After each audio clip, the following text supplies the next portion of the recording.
Selamat pagi, salam sehat, salam sejahtera untuk kita semua. Kita lanjutkan materi kita terkait dengan pembuatan sediaan steril, di mana dalam pembuatan sediaan steril seperti infus, injeksi, atau mungkin sediaan parenteral yang lain, perlu ada satu teknik atau guideline khusus terkait dengan sediaan tersebut harus steril, kemudian peralatannya harus steril, kemudian personal sampai pada produknya juga harus steril. Di materi ini nanti akan kita pelajari tentang beberapa titik kritis dalam produksi steril. Salah satunya nanti ada sterilisasi, di mana sterilisasi mungkin akan lebih jelas disampaikan oleh Bu Anas nanti setelah UTS. Kemudian nanti ada perhitungan bahan dan penimbangan, akan saya berikan di minggu depan. Kemudian tonisitas, terkait dengan bahwa sediaan steril itu ada beberapa yang dia harus isotonis, isohidris, terkait dengan osmolaritasnya. Kemudian terkait dengan ruangan-ruangan yang akan digunakan, di mana ruangan-ruangan tersebut ada beberapa persyaratan, misalnya ada ruang antara, ruang untuk preparasi, sampai pada clean room. Kemudian terkait dengan individu-individu yang akan melakukan teknik steril tersebut harus ada persyaratan khusus.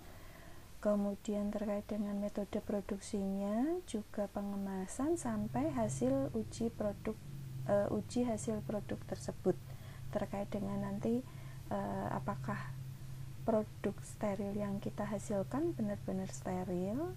Ada perlakuan uji-uji khusus untuk mengevaluasi terkait dengan produk tersebut. Nah, untuk peralatan produksi steril ada beberapa yang digunakan terkait dengan tangkinya untuk sebagai tempat untuk sediaan atau pelarutnya, kemudian untuk filternya, mixer dan homogenizer ini digunakan untuk pencampurannya. Kemudian nanti ada pengisian dari sediaan tersebut ke ampulnya atau ke vialnya atau mungkin ke flapotnya. Kemudian terkait dengan LAF-nya nanti ada dua tipe di sini. Kemudian mesin pencuci ampul atau vial, serta sterilisasi menggunakan autoclave, oven, serta di ruang produksinya.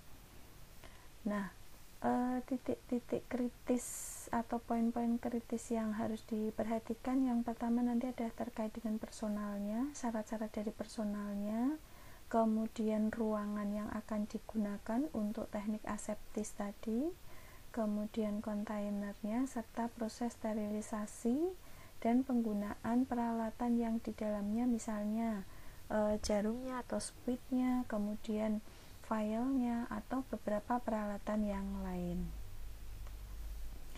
Nah, cara untuk mendapatkan sediaan steril dikenal dengan dua cara, yaitu terminally sterilized dan aseptically prepare. Untuk terminally sterilized itu berarti dia disterilkan terakhir, dalam artian semua produk atau semua bahan-bahan yang akan digunakan harus sudah disiapkan terlebih dahulu di clean room, kemudian baru kita mengisikan produk atau bahan obat tersebut ke dalam wadahnya, kemudian ditutup dan disterilkan terakhir. Jadi semua produk yang digunakan, semua bahan yang digunakan itu akan disterilisasi dengan menggunakan sterilisasi cara terakhir. Jadi tidak semuanya dalam kondisi aseptis, semuanya dicampur-campur terlebih dahulu, baru kemudian sterilisasinya dilakukan di akhir, kemudian siap digunakan. Jadi setelah disterilisasi ini tidak ada kegiatan lagi, cukup tadi awalnya untuk pencampuran bahan-bahan di awal, kemudian setelah ditutup dilakukan sterilisasi terakhir. Kemudian untuk terminally sterilized site tidak perlu dia ruang aseptis karena sterilisasinya dilakukan di akhir. Hanya memang dibutuhkan clean room. Clean room ini nanti kondisinya dia harus bersih ya, harus dalam kondisi yang layak untuk melakukan produksi. Kemudian semua kegiatan pencampuran, pengisian sampai pada penutupan dilakukan di clean room. Bedanya dengan aseptically prepared, kalau aseptically berarti semuanya harus dilakukan dalam kondisi steril. Maka dari itu pada aseptically prepared itu butuh ruang aseptis. Yang aseptik ini tidak hanya wadah atau material yang digunakan sebagai produksi tadi, tapi juga kondisinya, lingkungannya, orangnya harus benar-benar steril. Jadi kalau di dalam aseptically prepared ini tidak dilakukan sterilisasi di akhir, tapi semua produknya harus sudah steril dulu. Bukan hanya produknya, tapi orangnya, kondisinya, lingkungannya, LAF-nya, semuanya harus steril terlebih dahulu.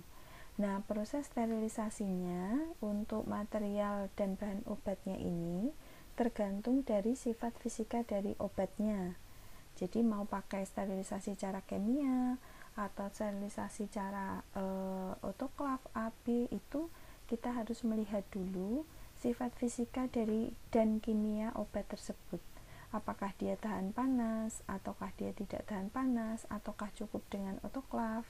Kita harus melihatnya terlebih dahulu. Kemudian pada aseptically prepared ini diharapkan untuk meminimalkan adanya kontaminasi dengan cara semua yang masuk ke dalam proses aseptically prepared harus steril terlebih dahulu. Jadi tidak seperti di terminal tadi. Kalau di terminal dia bisa disterilisasikan di terakhir. Tapi kalau pada aseptically itu semuanya yang masuk di dalam ruang produksi itu harus steril. Tujuannya supaya tidak terjadi kontaminasi baik disebabkan oleh udaranya atau orangnya atau mungkin dari material atau bahan-bahan yang digunakan untuk produksi steril.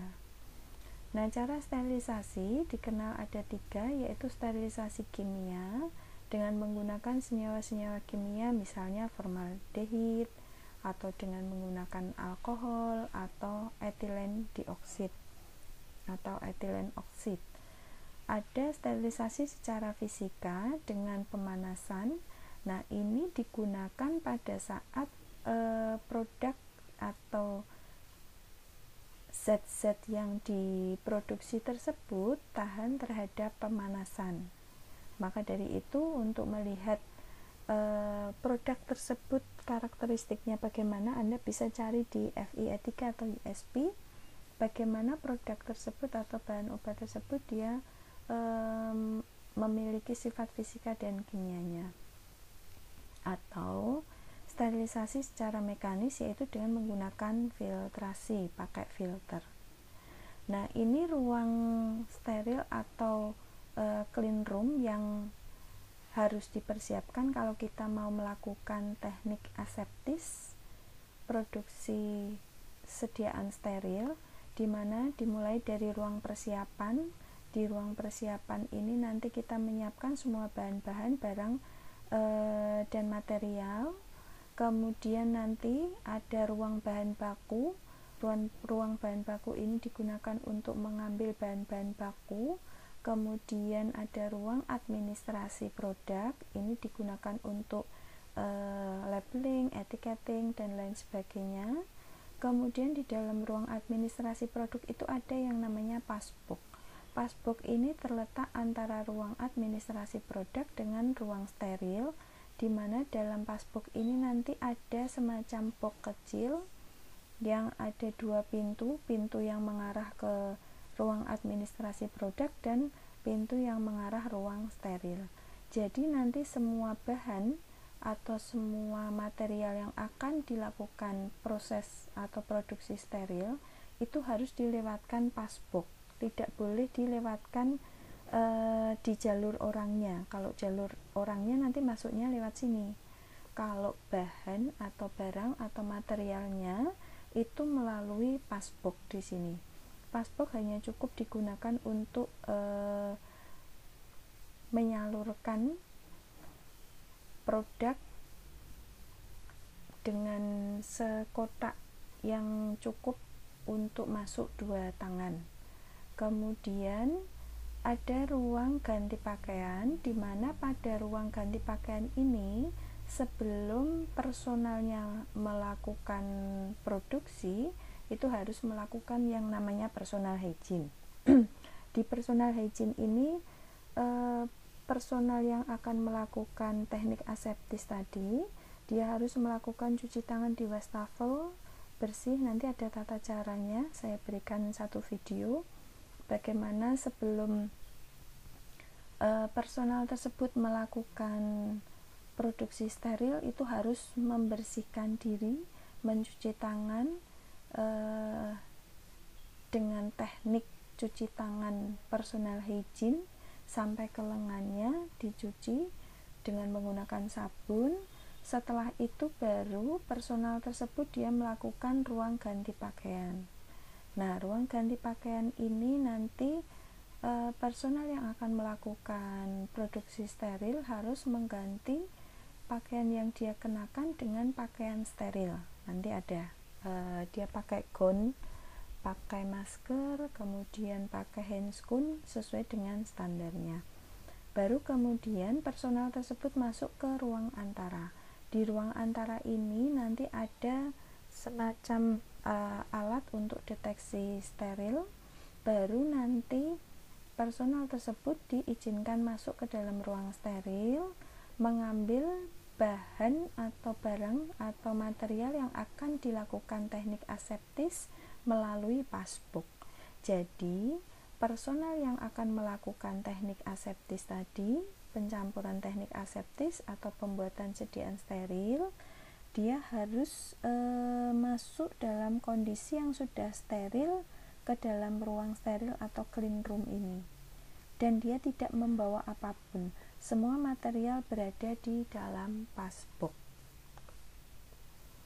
Nah, ini keterangannya satu persatu, di mana ruang persiapan hanya untuk mempersiapkan alat atau bahan terkait dengan kegiatan administrasinya.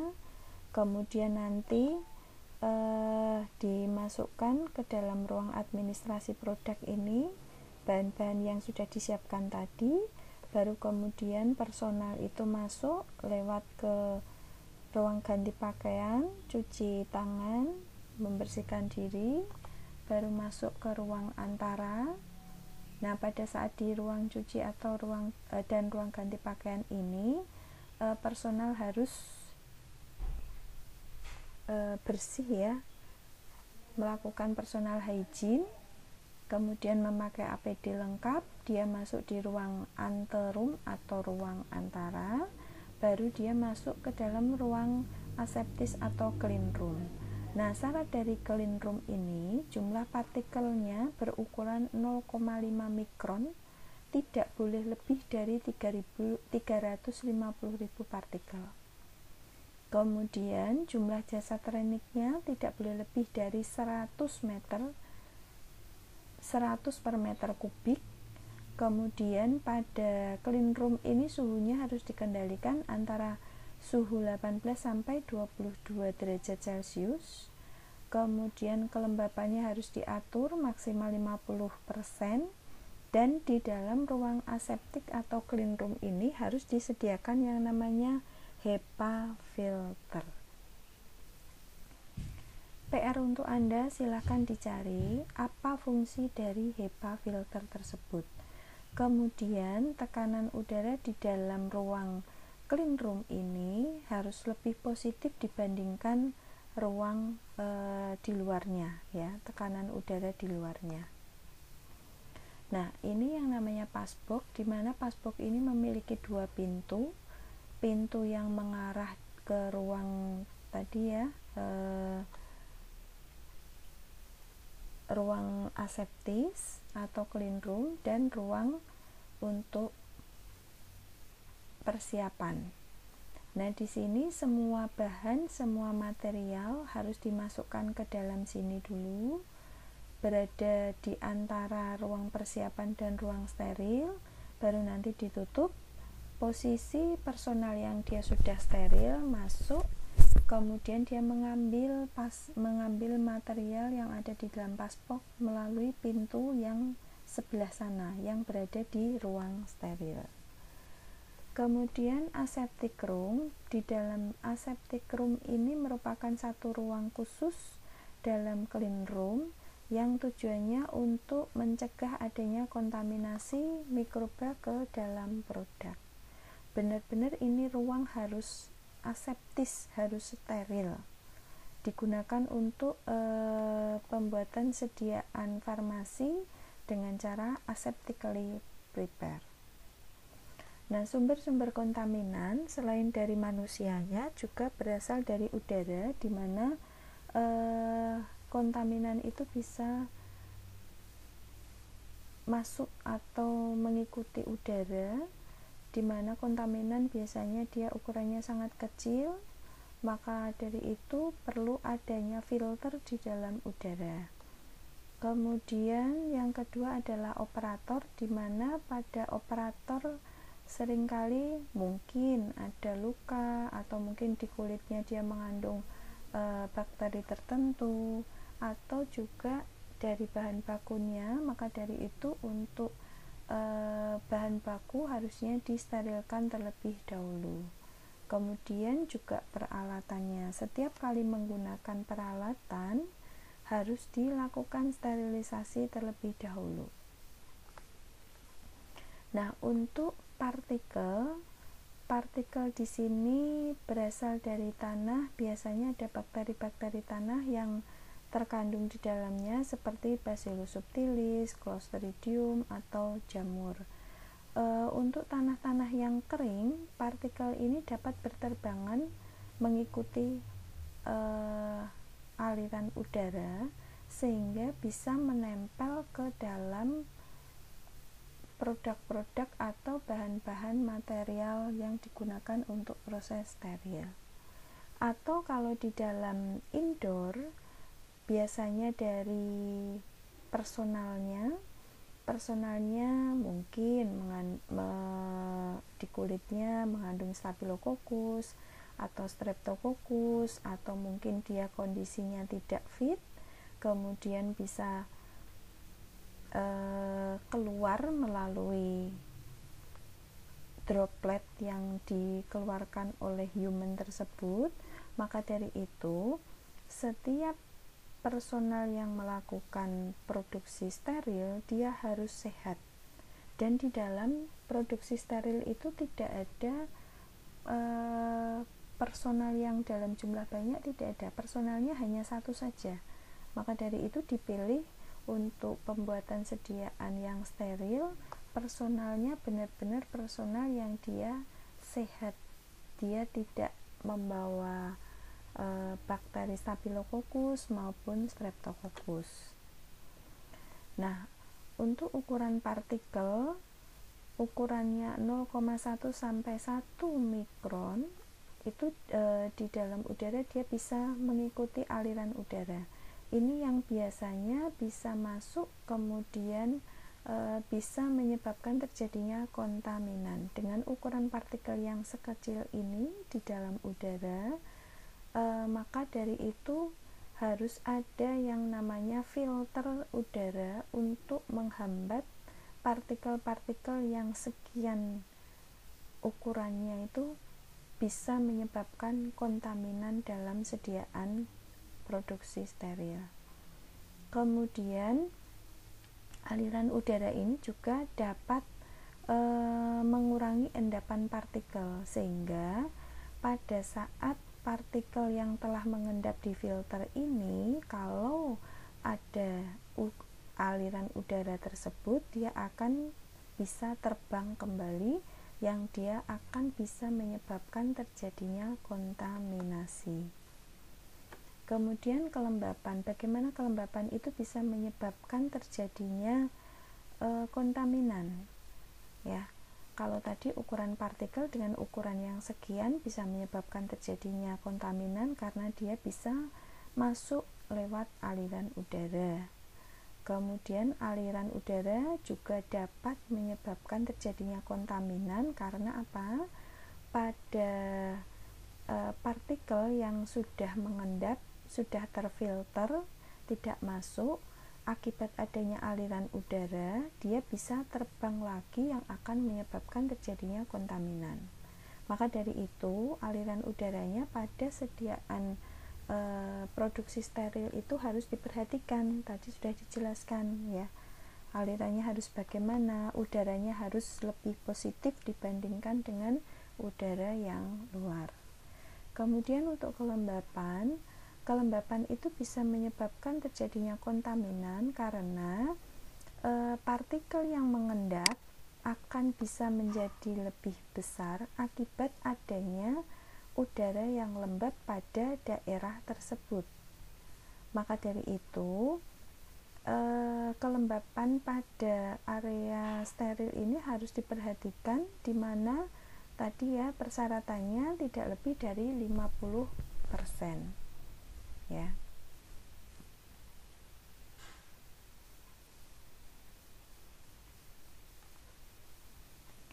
Kemudian untuk personalnya itu harus sehat tadi ya, dimana kulit, rambut, dan pakaiannya benar-benar juga harus sehat, tidak mengandung virus, tidak mengandung bakteri, tidak mengandung mikroba, karena kulit, rambut, dan pakaiannya itu biasanya sebagai sumber kontaminasi terhadap sediaan steril.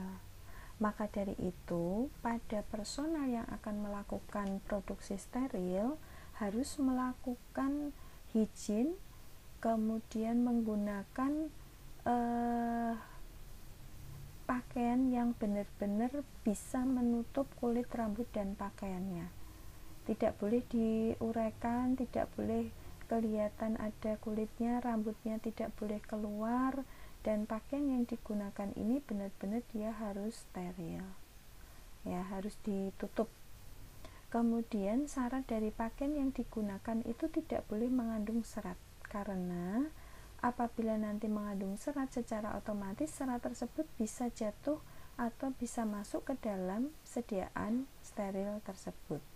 Nah, ini untuk alat APD yang digunakan untuk personal yang akan melakukan teknik aseptis, mulai dari dia harus pakai baju coverall ini harus tertutup semuanya, kemudian dia harus memakai sarung tangan. Sebelum menggunakan alat ini, dia harus personal hygiene dulu, melakukan teknik kebersihan, kemudian harus menggunakan cap, kemudian harus menggunakan kacamata yang aman, harus pakai masker. Di dalam produksi sediaan steril itu tidak boleh berbicara, tidak boleh batuk, tidak boleh ngomong. Nah, tidak boleh melakukan kegiatan yang bisa menyebabkan kontaminasi.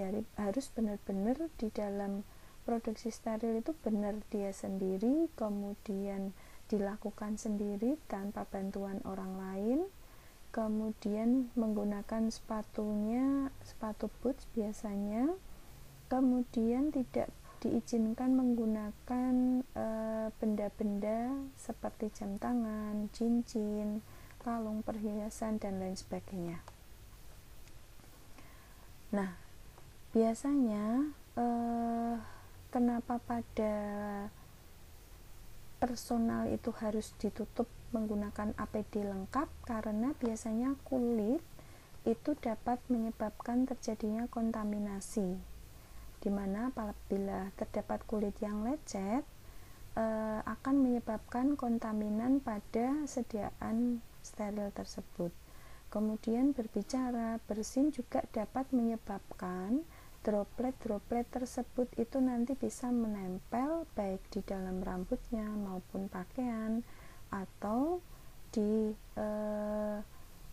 bagian-bagian tubuh yang lain. Kemudian selain dari personalnya juga bisa kontaminan itu disebabkan oleh bahan baku. Misalnya bahan baku yang berasal dari alam, yang dia berasal dari tanaman-tanaman, maka dari itu untuk bahan baku harus benar-benar disterilkan terlebih dahulu sebelum digunakan. Untuk bahan baku yang alam ini harus memiliki persyaratan khusus untuk digunakan sebagai bahan baku sediaan steril, yaitu harus mencantumkan persyaratan angka kapang atau angka mikroba sesuai dengan farmakope.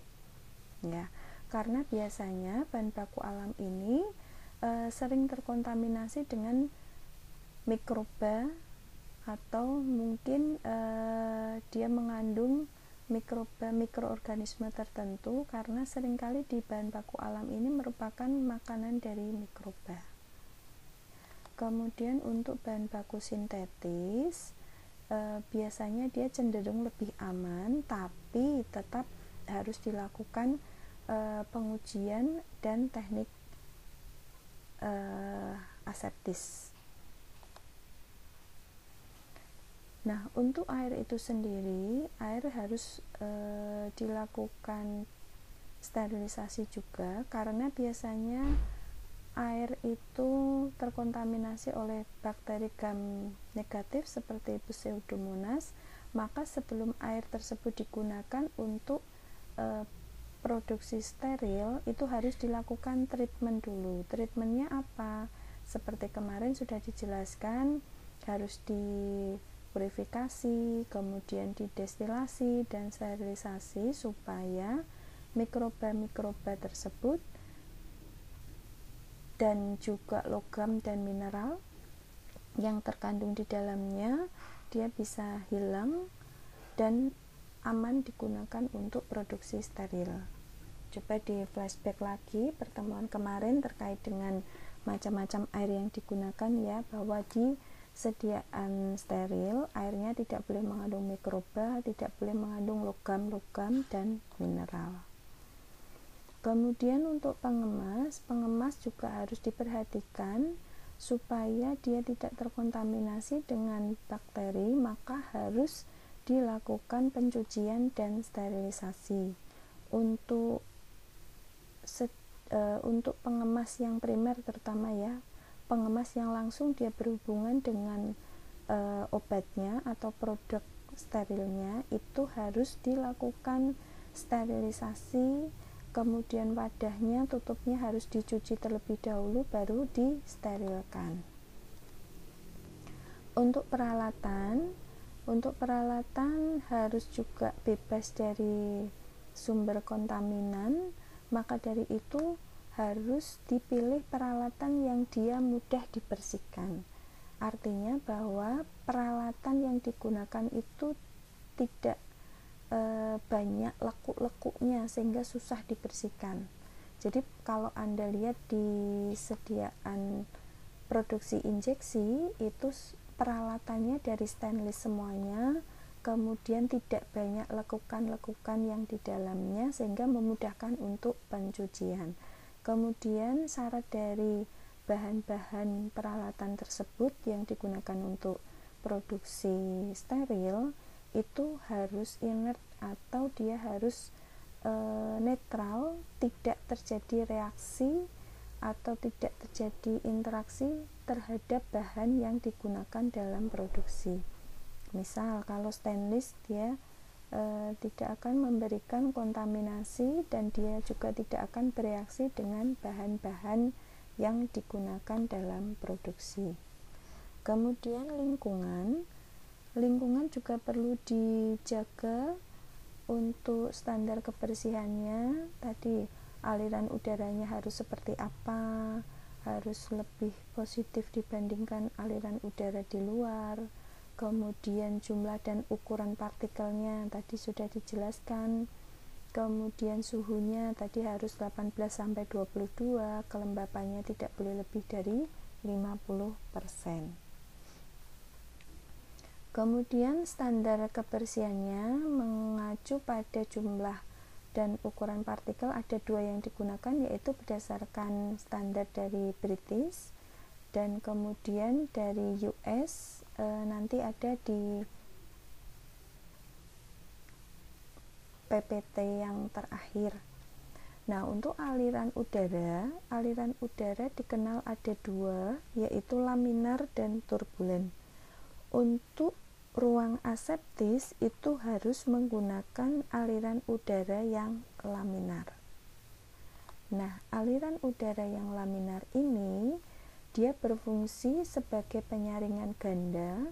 Dia lebih efisien karena mampu menyaring bakteri-bakteri, kemudian bahan eksogen yang ada di dalam udara. Selain itu, sistem laminar ini juga bisa menjaga aliran udara itu supaya tetap stabil, tetap konstan dibandingkan dengan suhu di luarnya.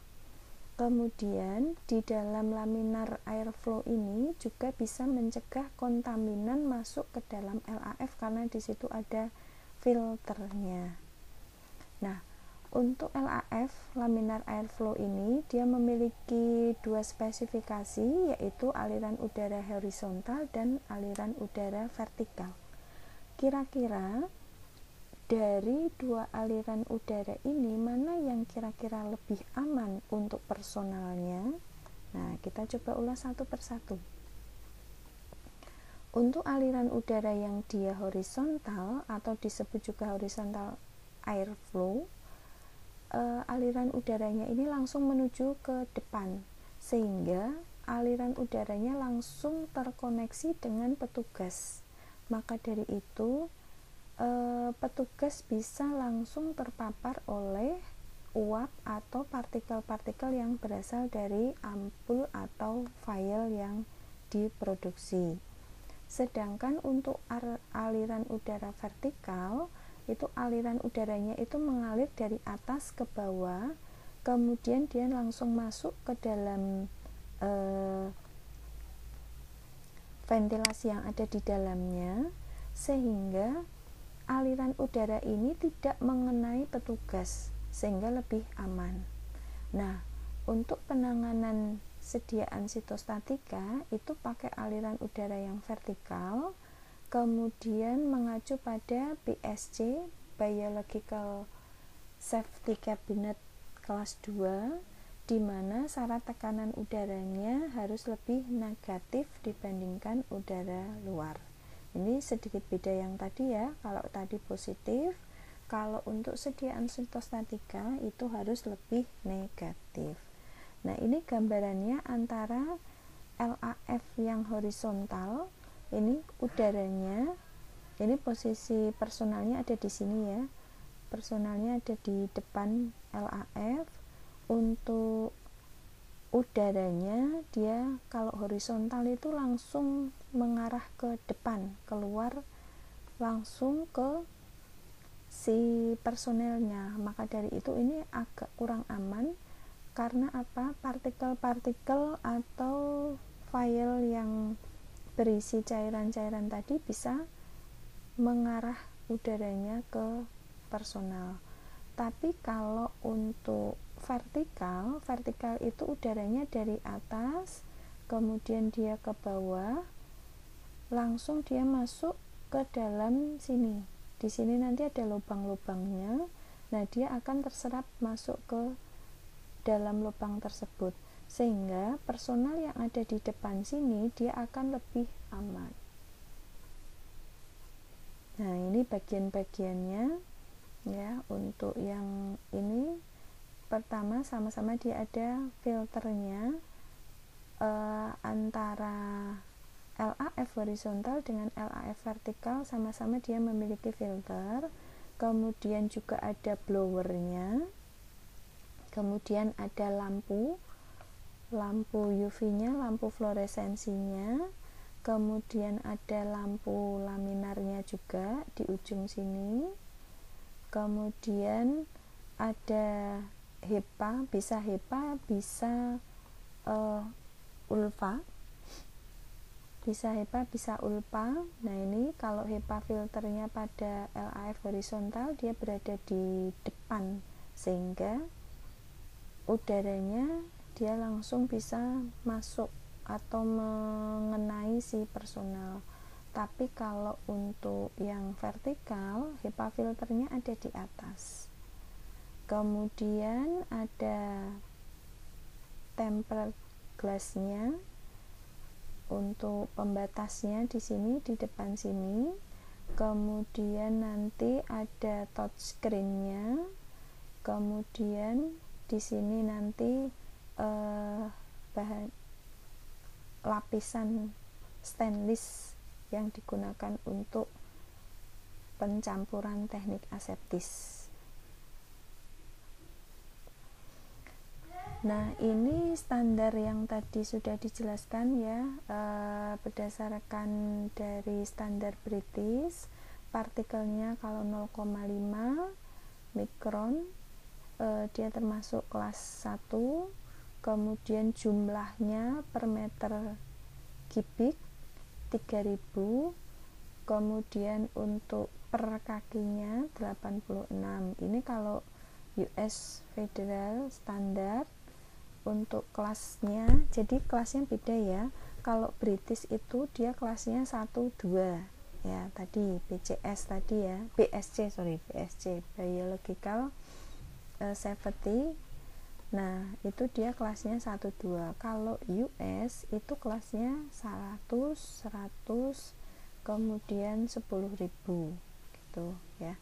Jadi ini kalau pada British, standar British kelas 1 dengan ukuran partikelnya 0,5, itu maksimalnya dalam per meter kubik adalah 3000. Kalau ukurannya 5 mikron tidak boleh, dalam per meter kubik tidak boleh ada partikel yang ukurannya 5 mikron. Demikian juga kalau hitungan per feet juga tidak boleh. Nah, cara bacanya begini. Ini ukuran partikel. Kita mau lihat kalau British, pakai standar British kelas 1. Kelas 1 kalau ukuran partikelnya 0,5, maksimalnya dalam per meter kubik adalah 3000.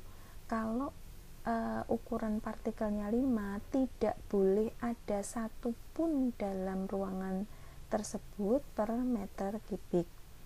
Nah, kalau dia kelasnya 2, ukuran partikelnya 0,5, dalam per meter kubik boleh ada sebanyak 300.000 partikel yang ada di dalamnya. Kalau ukurannya 5 mikron, kemudian dia mengacu pada kelas 2, per meter kubiknya maksimal adalah 2000. Kemudian ukuran partikelnya 10, maksimalnya per meter kubik adalah 30 partikel. Kemudian kalau pakai US Federal standarnya itu bukan kelas 1, 2, tapi dia kelasnya adalah 100 dan 10.000. Kalau pada kelas 100, ukuran partikel 0,5 yang diperbolehkan jumlahnya adalah 3500. Kalau 5, nah ini kuncinya, pada kelas 1 dan pada kelas 100 tidak boleh mengandung partikel yang ukurannya 5. Ya, tadi kalau dipersyaratkan 0,5. Kemudian pada kelas 10.000 untuk ukuran partikel 0,5 yang boleh dipersyaratkan per meter kubik adalah 350.000 ya. Kemudian kalau partikel ukuran 5 maksimalnya jumlahnya dalam per meter kubik adalah 2300. Untuk kelas 10.000 tidak diizinkan ada ukuran partikel 10 mikrometer. Na itu tidak diizinkan, tidak boleh ada ya. Oke, itu untuk materi hari ini. Nanti akan saya share terkait dengan video-video pembelajaran untuk beda antara LAF horizontal dan vertikal. Kemudian nanti ada teknik aseptis, nanti bisa Anda cermati, bisa Anda pahami teknis-teknisnya, bagaimana seseorang melakukan teknik aseptis sediaan produk steril. Terima kasih atas perhatiannya. Selamat siang. Assalamualaikum warahmatullahi wabarakatuh.